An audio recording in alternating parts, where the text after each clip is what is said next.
আবেগ হলো জীবনের রং, যা আমাদের সুখ, দুঃখ, হাসি, কান্না, ভালোবাসা আর ঘৃণাকে অর্থ দেয়।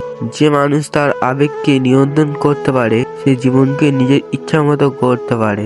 আবেগ আমাদের দুর্বল করে না, বরং এটি আমাদের মানসিকতার প্রমাণ। অতিরিক্ত আবেগ অনেক সময় সঠিক সিদ্ধান্ত নেওয়ার পথে বাধা হয়ে দাঁড়ায়। আবেগ মানুষকে একে অপরের সঙ্গে সম্পর্ক করতে সাহায্য করে।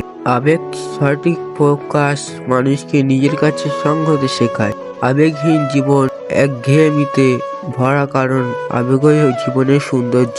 আবেগ হলো হৃদয়ের ভাষা, যা কথায় প্রকাশ করা সবসময় সম্ভব হয় না। আবেগকে কখনো দমন করা উচিত নয়, তবে এটিকে বুঝে পরিচালনা করা জরুরি।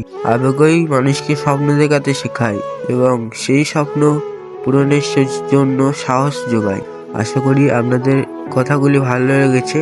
যদি ভালো লেগে থাকে তাহলে আমার চ্যানেলটিকে লাইক এবং সাবস্ক্রাইব করে দিতে পারেন।